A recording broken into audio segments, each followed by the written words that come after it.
Welcome to Disruptive Successor, a show for next generation leaders in family businesses and entrepreneurs who want to disrupt the status quo and take their existing business to a whole new level.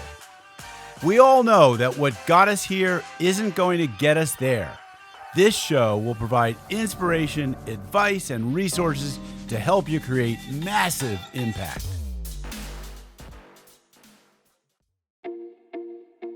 This podcast is sponsored by myself, Jonathan Goldhill, and my company, the Goldhill Group, where we provide coaching for growing companies. I'm Jonathan Goldhill, and my purpose is simple: to guide entrepreneurial leaders in family businesses towards more freedom and fulfillment. I want entrepreneurs to get clarity around the changes that will make them and their businesses more successful so they can experience the same freedom I've enjoyed in my life. Our proven practices challenge business owners to think differently about their business and how they're running it, and quite literally become game changers in our clients' companies.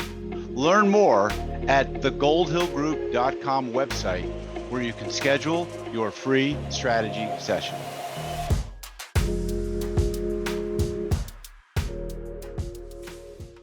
Hi, it's Jonathan Goldhill, and welcome back to another episode of the Disruptive Successor Show. And today I have someone coming as a guest from another continent. Nike Anani is located in Lagos. Did I say that right? Lagos, Nigeria. Sorry. And very interesting lady here. Nike helps her clients bridge the gap between the senior and younger generations. As a result, they communicate, collaborate, and collectively gain clarity to increase profit and productivity in their family businesses. Sounds a lot like what I do, Nike, but Nike's got over a decade of family business expertise in Nigeria. So we're going to talk to her about her experience there. Nike helps owners lead their family organizations to long-term impact and legacy. Her inside experience as a second-generation family business owner birthed a passion to help other families in building legacy enterprises that would outlive them. So she and I share a very similar passion for helping second-gen family business owners. Only she is doing it more with women and family firms, and she's really interested in the rise of African multi-generational businesses and wealth, minority-owned businesses, and immigrant communities. Nike, welcome to my show. Thank you so much, Jonathan. I'm excited about this conversation. Yeah, I feel so honored to have someone from your country on my show. I've been so domestically focused, and so many of my clients are in the construction and contractors field. So let's just have a conversation about what your business background was. But before we get that, what's the family firms in Nigeria? Are most businesses family owned? Do you have any data you can share with us? Yes, most businesses are family owned, as in most other jurisdictions. So over 90% of our GDP is private sector led in Nigeria, and over 93% of indigenous businesses are family businesses. But a lot of them will stay at the entrepreneurial level and fail to transition from founder-led business to siblings partnership and beyond. So 98% of them will die when the founders die, unfortunately. So we have a huge issue of just single generational businesses. And a lot of the work that I do is to try to help folks to overcome that and be able to build legacy enterprises. That's great. So, you are obviously very well spoken. And you sound like you've got a bit of English educational schooling in you. Do tell us just a little bit, right? So you were raised from 9 till 25. You were in the UK. Yes, I was. So born in Nigeria. At age 9, my mum, my brothers and I, we moved to the UK for our education. Because unfortunately, it's the reality that the education system on the continent is still severely behind her global counterparts. And that's the same decision that we were having a conversation prior to our recording that my husband and I came to as well. We'll be moving our kids to Austin, Texas in a couple of months. So moved to the UK, went to university there, and I studied economics at uni. And we would visit Nigeria because my dad was still here building the family business. And I was always very moved by the extent of absolute poverty and relative poverty on the continent. But I didn't really know how and what role I had to play in that story in reversing that trend, right? So we want to hear about that. We want to hear about what was the family business that your dad was involved in building? Interestingly enough, would you guess? Construction. Okay. So not too dissimilar from the U.S. family businesses. So I know you're interested in tech, and if you're moving to Austin, you're going to love the music and the tech scene there. But the family businesses are mostly in unsexy industries like construction and real estate and property management. They're not in tech so much. I know. And that's kind of, interestingly enough, that's grown on me. I wouldn't have, by choice, have chosen to build a business in construction, but now having been back in the family business for 10 years, I told you I came back to Nigeria 10 years ago, and I've been working very hands-on in the business. I've actually grown to like construction, real estate, infrastructure. So moving to Austin, I'm quite excited to see what opportunities there are, particularly from a social entrepreneurship perspective. How can we provide or create projects for affordable housing for marginalized communities that traditionally haven't been able to build generational wealth? Because house ownership is a critical tool to be able to build wealth. So that's something that is on my radar, as well as tech and sexy industries. I do quite like construction, real estate. Well, you sound like a mission-driven kind of entrepreneur, like as I am. And there's a huge need for housing among the unhoused in the United States.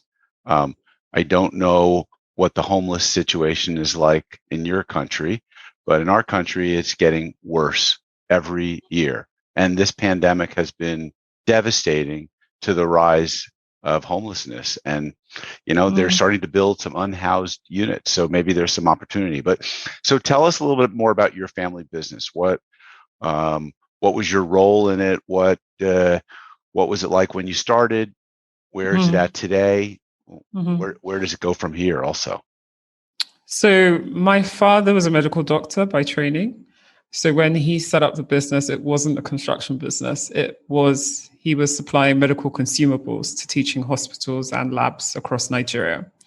And Nigeria went through a transition from military rule to democracy in 1998. And with that transition came a lot of social development, building of schools, hospitals, a lot of civil works. And he had built relationships with government over the years. And so there was a tilt in our strategy away from just medical consumables, medical equipment, to more designing construction of hospitals. And then over the years, that evolution then became, my father's very, very entrepreneurial. And he spotted a lot of opportunities for not just schools, hospitals, but also road projects, fertilizer plants, oil and gas projects. So now today we are really deeply involved in really complicated infrastructure projects. All right, so let me just interrupt for a second. So when I was in business school getting my MBA, studying for my entrepreneur professor, he talked about something he called the corridor theory of entrepreneurship, which is as you go down one corridor and you're thinking that the destination is the room at the end of the corridor, but suddenly you take a turn into another door and another corridor opens up and it's a much bigger room and it's got much bigger opportunities. And that theory, I think, is a great theory. And your dad was living that. It was just like this thing led to that thing, led to the next thing. And innovation is so important, to be able to constantly, to have that entrepreneurial talent. Like not everyone has it and not everyone needs to have it because we need people who can lead and people who can manage and people who can do the work. So, so how large is your family's business today in terms of maybe headcount or? Yeah. So in terms of headcount, we're at 2,000 members of staff. Wow. At a peak, when I first moved back, we were bigger. We're at 3,500. But Nigeria went through a recession, interestingly, 3-4 years before COVID, and then COVID hit again. So we downsized somewhat. So we're relatively big. We've got locations across the country, 5 locations. We're still one country focused, but seeking to expand internationally, particularly to neighboring African countries and countries that have oil and gas projects, because we've built up an expertise and core competence in that industry. So we're looking at that, projects in Angola, Mozambique, and so Okay, what a great story, and what an interesting story. So I had the pleasure of working with a family business here. It was an e-commerce company, and I was called in by one of the brothers who was an EO, which stands for Entrepreneurs Organization member, and he said, my family's having some difficulties. My sister started the business, and I went in and started to do some work, and I used the 5 dysfunctions of a team, Patrick Lencioni's book. I'm sure you're familiar with it.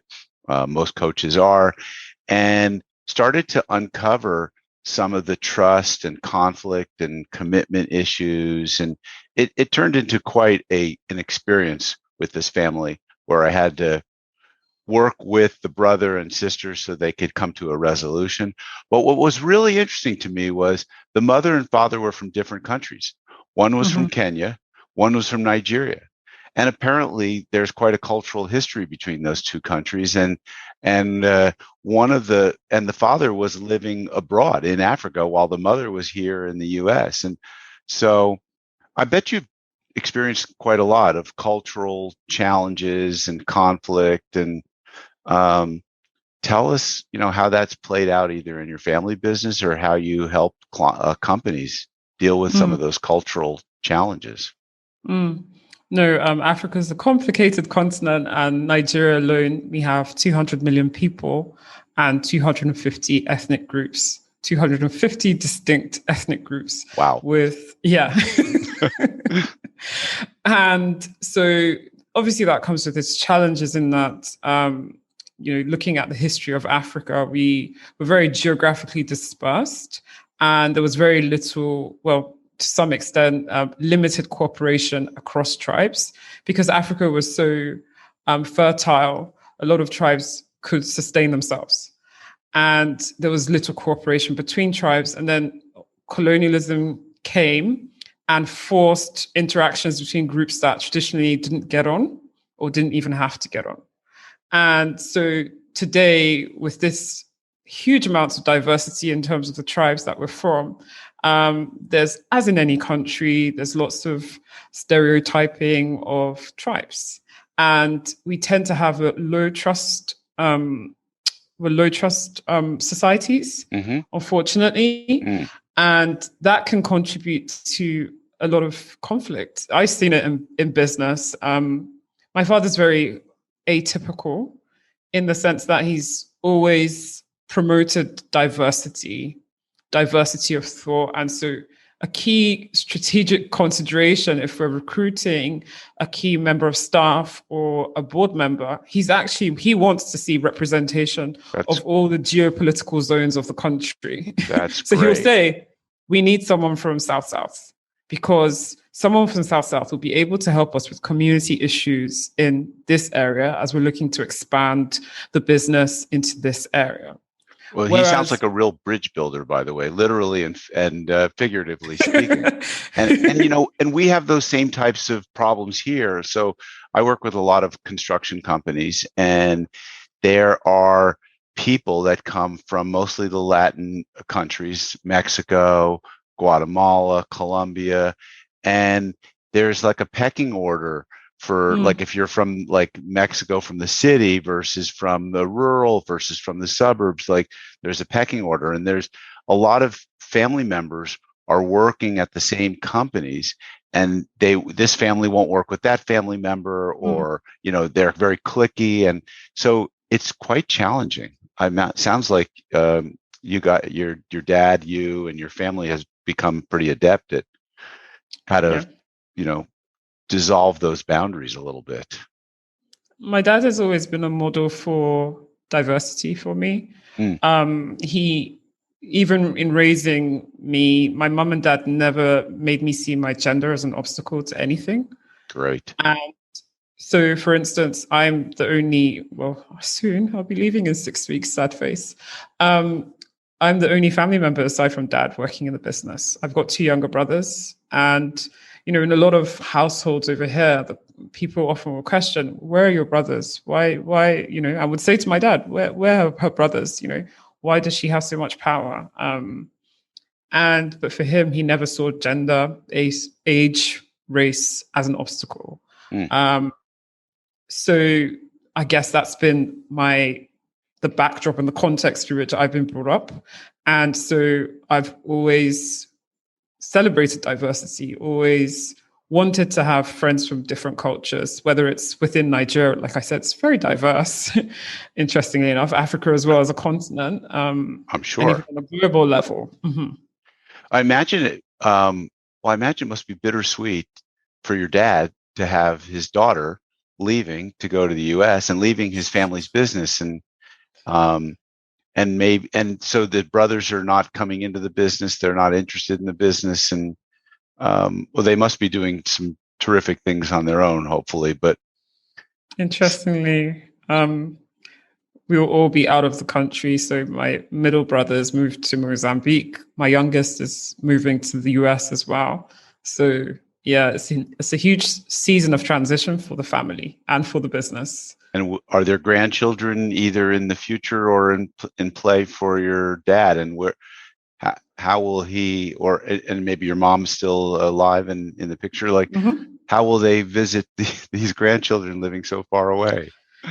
So I'm the only one that's contributed my quota. I've replaced my population with me and my husband. We've got 2. Okay. And my brothers are still single. But you know what? Houston's a huge oil and gas hub. And a lot of Nigerians, there's a huge Nigerian community there. So my dad typically is in Houston 3 or 4 times a year. Wow. And we'll just be a couple of hours down the road. So we'll see him. My parents are still very young. My mum will be 60 later this year. My dad will be 60 next year. Mum has already said she'll be spending half her year with us because her and the grandkids they're inseparable. Of course. They're on FaceTime like 3 times a day, and my mom lives 2 miles away from her. That's great. I love it. Love the story. And so your dad built this business from the ground up? Mm-hmm. Really? That's very First impressive. Gen. So he was a medical doctor.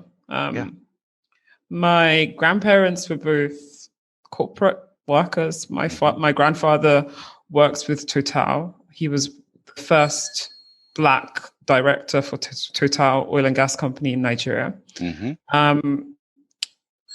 He retired and then set up his own oil and gas servicing company, mm-hmm. Which he ran until he passed away. My grandmother worked in public sector for many years. So my father was the first generation of entrepreneurs in my family. That's remarkable. And so without telling us he's got to be thinking about succession at this point, mm-hmm. now with you not there. Can you give us some hints as to where he's leaning? I mean, is it probably just going to be an exit at some point? Because, unless are you coming back? I don't think so. Okay, I don't think so either. It's a permanent move. I think we've been with a lot of the work that I've been doing, I trained up as a certified family business advisor 3 years ago and started really helping the family with succession planning and family governance to gain that clarity, communication and collaboration that I help my clients with. And we did a lot of work in building the rudimentary foundation, such that we're in still a very high growth phase of our business. My father's very aggressive and entrepreneurial. He builds probably a business a month, has a new idea a month. Not all of them fly, but some stick. Wow. And as I said, we're aggressively pursuing international expansion as well. So how the business will pan out in the future is not very clear, but we do know there's two options. With my exit, we already had a lot of non-family staff that had significant responsibility. Corporate governance is now a key focus for us as a business. And so that gives us two options. Either non-family staff will succeed as a future leaders in CEO's seat, whilst we are board members.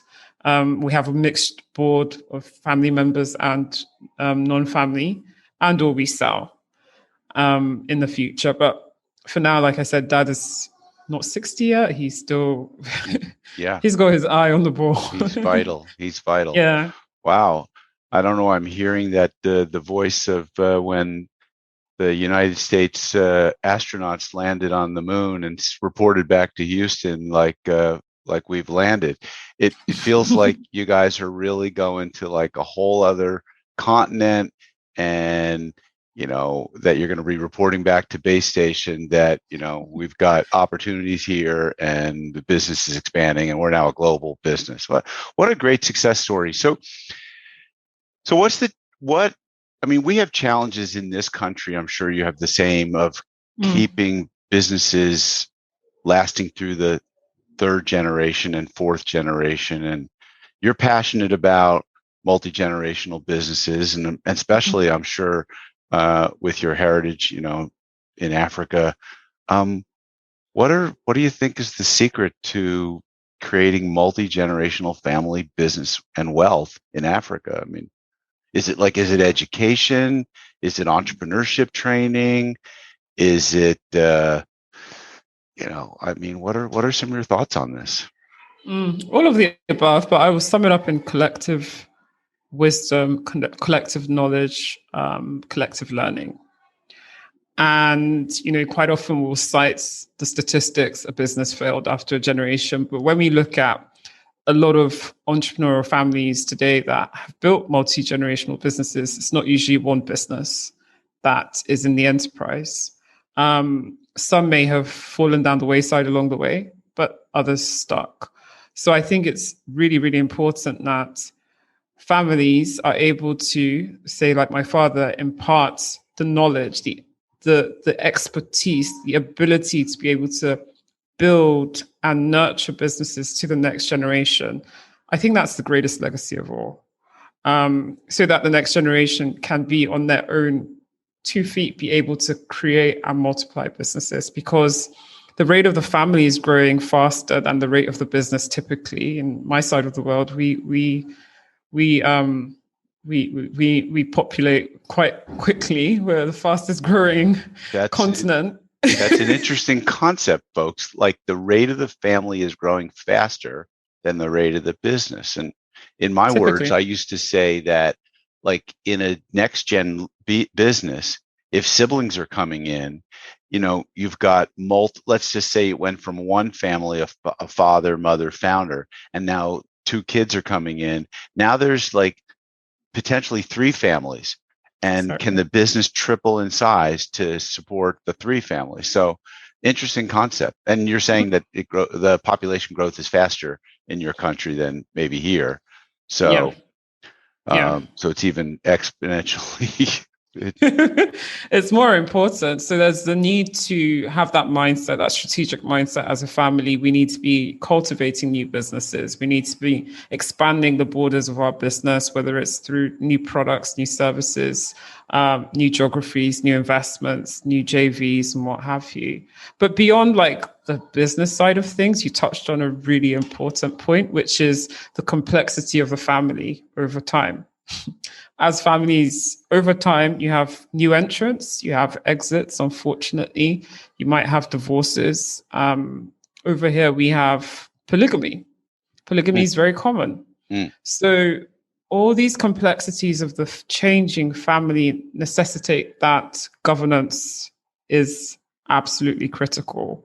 And governance is such a heavy word. For the longest time, when I would hear about governance, I was just like, do we really have to? This sounds incredibly boring. This sounds like a distraction from making money. Bureaucratic almost. It's like, we're going to turn this corporation from an entrepreneurial company to a bureaucracy. Ugh. This is it.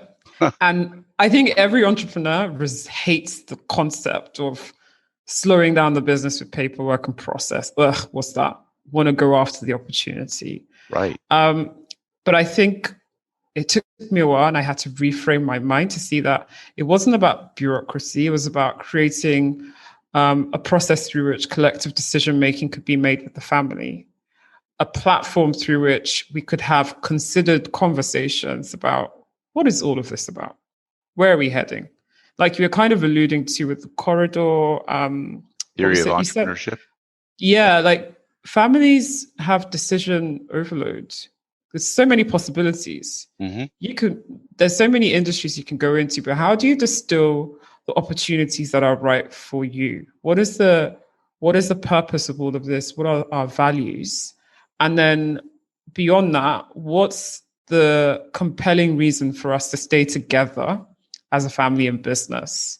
Or what's the compelling reason for us to stay together as a family that invests? Well, these are like important questions, and you raise the issue, and I talk about it in the early chapter of my book about the requirement to innovate products, processes, business model, or expanding into new markets. And this is challenging for a lot of G2 second generation entrepreneurs, because that entrepreneurial gene is it's not something like genetically linked. It's something you sort of either have or don't. And a lot of G2s don't necessarily have it because maybe they saw how hard their mom or dad worked, and they're like, I don't want to work like that. So I think that's one of the reasons that family businesses don't make it into the multi-generations. And the other is that what the third generation maybe was very spoiled, and they became entitled, and they don't have to work very hard. It's just everything was handed to them. So they don't have that drive, that desire to innovate. These are some really interesting challenges that we're all presented with. Indeed. So you have a consulting business now, or that you're going to launch, I take it. Probably it's already... I've been running it for 2 years now. Okay. And what's the focus of that business? Tell us about that. My jam is building bridges, the irony, and no pun intended, between generations and family firms. What I often see is there's a disconnect, there's distance and dysfunction between Gen 1 and Gen 2. Because like I said, context over where I'm from, most businesses are first generation businesses. And founders are grappling with, they want to let go and move on to other things, but they just find it really difficult to let go, and there's no one to grab on. Because oftentimes over here, a lot of next gens are not even in the country. They live in Canada, in the US, in the UK, and pursuing their own lives. Right. And on the other side, you've got the next gens that are pursuing their own lives, but have a voice and want to contribute their voice to be able to shape culture in the business, contribute new ideas on how to innovate, on new opportunities, whether it's using tech and what have you, but find it very difficult to get a word in. And all of this creates, impediments so that both generations can come together and collaborate, communicate, and gain that clarity. I think governance should achieve those three things. Once you've achieved those three things, the documentation can come afterwards. So I don't see governance as a constitution. I see governance as a process, the bringing together of the family. And so that's the primary focus, or one of the primary focuses of your work. And so who makes the buying decision? If someone's listening here and thinking like, this sounds interesting, I'd like to put this in place in my business, but my dad will never go for that. I mean, who makes the buying decision? Or is it a group? Interestingly, it's usually the next gen. Yeah. So the next gen comes and says, they drive it. Everything you said completely resonates. This is where we are. We need to move this business forward and start to structure properly. And the dad or mom is just not letting go. and they become the change champion in the family business. They then, impress it upon their parents that this is critical, this is important, and then we start the process. Sometimes the founders are not really interested in the program and will then say, work directly with the next gen. And so I essentially coach the next gens to become like me, Mm-hmm. to be able to understand how to be a change agent, to be able to start to, hold space and start to facilitate conversation within the family. And other times I've done engagements where we do siblings formations. So working not just with that individual next gen, but with all the siblings, because moving from Gen 1 to Gen 2, like you kind of alluded to, you're moving away from founder-driven business or couples-driven businesses to siblings-led partnerships, even where they're like me and my brothers, where we're not working in the business, but we do take decisions together. And that forming of a team, that cohesion, it takes practice, it takes intentionality. It doesn't happen by osmosis. Ideally, you want to really form that team during the life of the founder. Interestingly enough, the coming together of the team usually helps the next generation with winning over the founder with their ideas. I think that's really interesting. And I think it's important for listeners to understand that. So there's a management team, there's a ownership team, there's a leadership team. The leadership team, the management team, for obviously those might be different. The leadership team and the ownership team might also be different. There's probably some overlap, but the owners team and also the families, like the family is a different group as well. So there's all these different stakeholder groups. And because they might be family members that are not owners, but are impacted. There are, owners who are not family members who could be, have an impact. So lots of different rooms at the end of these little corridors that we have to, make sure we're putting the right conversation in the right place. So fascinating challenge. So I know you're probably an amazing role model for women in family firms. It's a passion of mine, women contractors in particular. I love working with and seeing women who are taking over leadership roles in traditionally male-dominated industries like roofing, plumbing, or what have you. I think it's great. And I think it's great the work you're doing. It might be challenging to find multi-generational women-led businesses, I imagine, but it's a niche and you stand out. And so it's super special. What else should we be talking about, Nike? We can talk a little bit more about the women in family business, female successors in particular. Like you mentioned, there are not many female-founded businesses in male-dominated areas, but they're also the gender conversation in family firms is still, we've got a long way to go. A long way. A long way to go. A lot of daughters that I come across and actually spouses, because typically the founder is a man, do you see barriers, whether explicitly placed barriers or whether it's internal barriers? And this creates an issue because for so many reasons. Right now, we're seeing the greatest wealth transfers set to happen in a few years. And over 60% of that wealth will move to the hands of women. But and is this we're talking about from baby boomers to... From baby boomers to millennials. Millennials, okay. Yes. And most of it will move to women. That's 60% will move to women.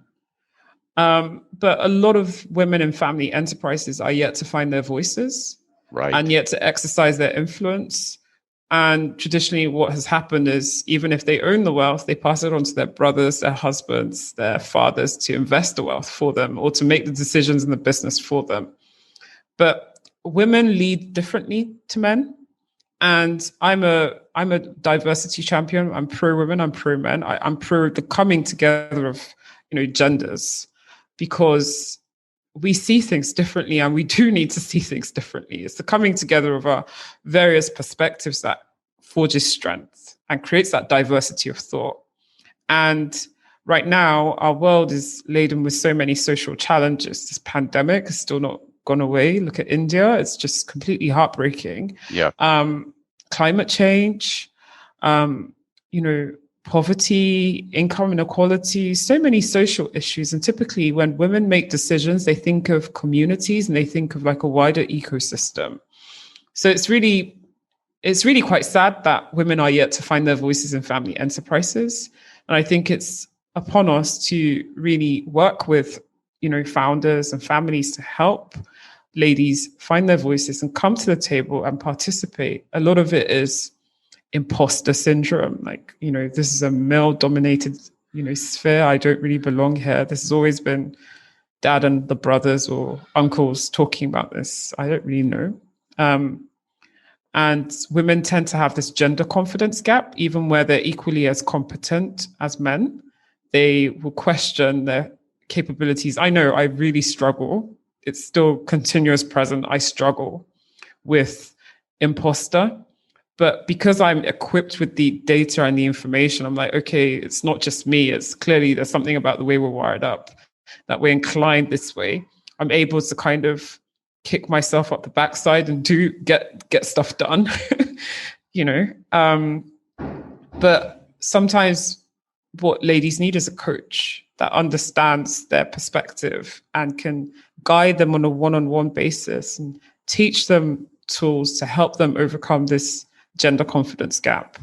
I think that's great. Nike, it has been an absolute pleasure to have you on my show. You are a dynamo, very well-spoken, come from a very interesting family, business and entrepreneurial experience.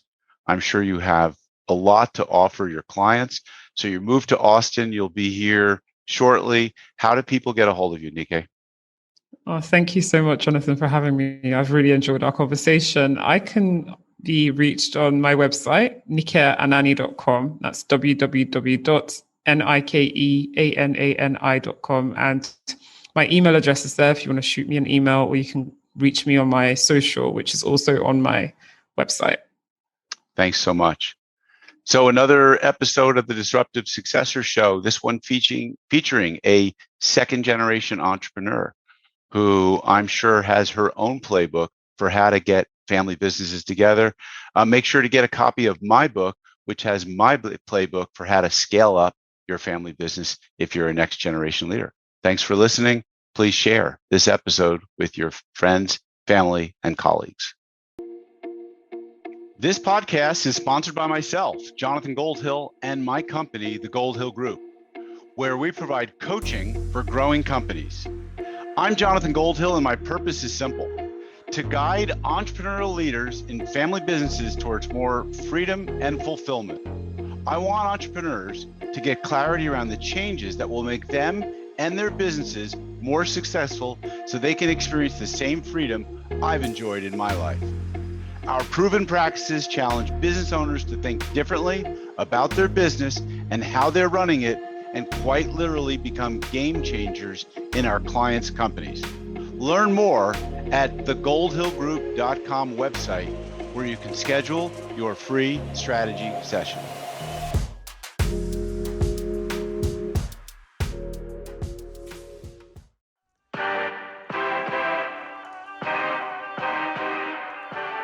Thank you for joining us on the Disruptive Successor Podcast. If you enjoyed today's episode, please subscribe, review, and share with a friend who would benefit from the message. If you're interested in picking up a copy of my book, Disruptive Successor, go to disruptivesuccessor.com.